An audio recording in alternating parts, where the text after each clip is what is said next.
25 ফুটের মায়ের মূর্তি তৈরি করা হয়েছে। পাপি কুণ্ডু মহাশয়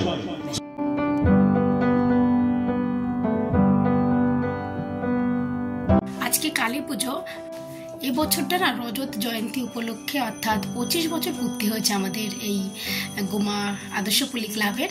সেজন্য আমাদের এবার 25 ফুটের মায়ের মূর্তি তৈরি করা হয়েছে। সে এক অনন্য সৃষ্টি, দেখা মাত্রই না মনে এক অন্যরকম মুগ্ধতা চলে আসে। মায়ের এত বড় রূপ সত্যি অসাধারণ ভাবে তৈরি করা হয়েছে।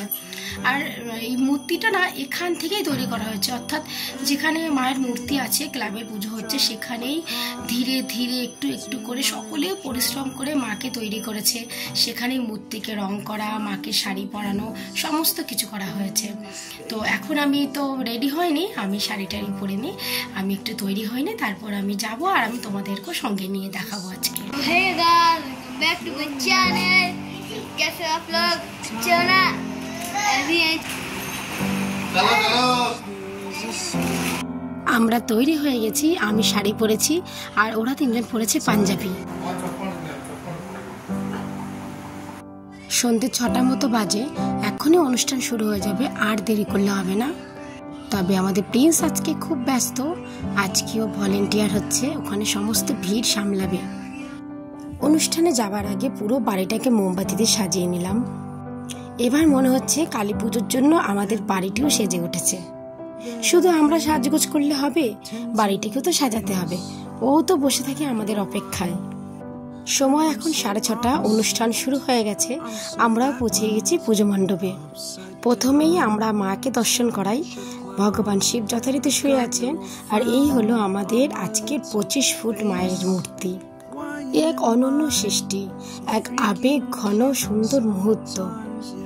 বহু দিনের প্রচেষ্টায় আর বহু দিনের সংকল্প করে আজকে আমাদের এই দিনটিকে আমরা পেয়েছি। এই জন্য আমি আমার ভিডিওর মাধ্যমে আদর্শপল্লীর সকল সদস্যকে অনেক অনেক ধন্যবাদ জানাই। আজকের অনুষ্ঠানটা মূলত সংবর্ধনাকে কেন্দ্র করেই, অর্থাৎ আমাদের গোমা এবং আশেপাশের কিছু এলাকার যারা বিশিষ্ট মানুষ তাদেরকে আমন্ত্রিত করা হয়েছে, তাদেরকে যথাযথ সম্মান দেবার জন্য। আর এই সম্মান দেবার অনুষ্ঠানে নজির রেখেছে আমাদের প্রদ্যুৎদা, কালো পাঞ্জাবিতে রয়েছেন। ব্যক্তিগতভাবে প্রদ্যুৎদাকে খুবই ভালোভাবে চিনি, ভীষণ ভালো মনের একজন মানুষ। তবে ওনার কর্মদক্ষতায় উনি ভীষণ পারদর্শী, আমরা আপ্লুত। উনি এত সুন্দর করে পুরো অনুষ্ঠানটা পরিচালনা করেন, আর ভাষা জ্ঞানে উনি যে এতটাই পারদর্শী, নির্দ্বিধায় তা প্রশংসনীয়। সঞ্জয় সাহাকে অনুরোধ করবো মঞ্চে আসবার জন্য। শ্রদ্ধা জ্ঞাপন চলছে প্রবীণ নাগরিকদের। মঞ্চে উপবিষ্ট রয়েছেন শ্রদ্ধা মুকুন্দ ঘোষ মহাশয়। আমাদের সাদা পাঞ্জাবিতে মঞ্চে রয়েছেন ভবেশ বাড়ুই, ভীষণ স্নেহ করেন আমাকে। মানুষগুলিকে সবসময় জন্য ডাকলেই আমরা কাছে পাই। বিশিষ্ট সমাজসেবী শ্রদ্ধা মনিকাজি মহাশয় উনি আমাদের মধ্যে উপস্থিত হয়ে গেছেন। একবার এই বরণ করে নেব সেই মানুষটিকে, যেই মানুষটি এই আদর্শপল্লীর কথা ভাবেন, বড় বামনিয়ার কথা ভাবেন, রবীন্দ্রপল্লীর কথা ভাবেন। গোমা 2 নম্বর গ্রাম পঞ্চায়েতের মাননীয় সদস্যা শ্রদ্ধা শিখা পাড়ই মহাশয়া, তাকে কমিটির পক্ষ থেকে ব্যাচ পড়িয়ে আমরা অভিনন্দন জানাবো। মাইক আমাদের মধ্যে উপস্থিত রয়েছেন শ্রদ্ধা পাপি কুণ্ডু মহাশয়, যে মানুষটি আমাদের ডাকে, তিনি এখানে না থাকলেও, আদর্শপল্লীর বুকে তার অস্তিত্ব না থাকলেও, তিনি যখন তার ডিউটি পালন করছেন, একবার ফোনে রিং বাজলে সেই মানুষটি যখন সাড়া দেয়, সেই মানুষটি ওকে আমরা কাছে পেয়েছি। সেই পাপি কুণ্ডুকে ব্যাচ পড়াচ্ছেন শুভদীপ দাস। আজকে পাপিকে আমরা আমাদের মধ্যে পেয়ে, ওনাকে পেয়ে আমরা গর্বিত, আপ্লুত। অনেক শ্রদ্ধা, অনেক ভক্তি তার জন্য জড়িয়ে আছে। যে মানুষটি প্রতিনিয়ত দেশের জন্য লড়ে যাচ্ছে, প্রত্যেকটি মানুষের জন্য লড়ে আছে, যে মানুষগুলি থাকলে, যে মানুষগুলির জন্য আমরা শান্তিতে ঘুমাতে পারি, সুখে নিদ্রা যেতে পারি। আমরা এবার বরণ করে নেব শ্রদ্ধা। অনুষ্ঠান পর্ব তো শেষ হয়ে গেল, কিন্তু এবার পেটের মধ্যে ছুঁচো যে ঘোরাঘুরি করছে, আর কিছু খাবার না পেয়ে অত্যাধিক লাফালাফি করছে।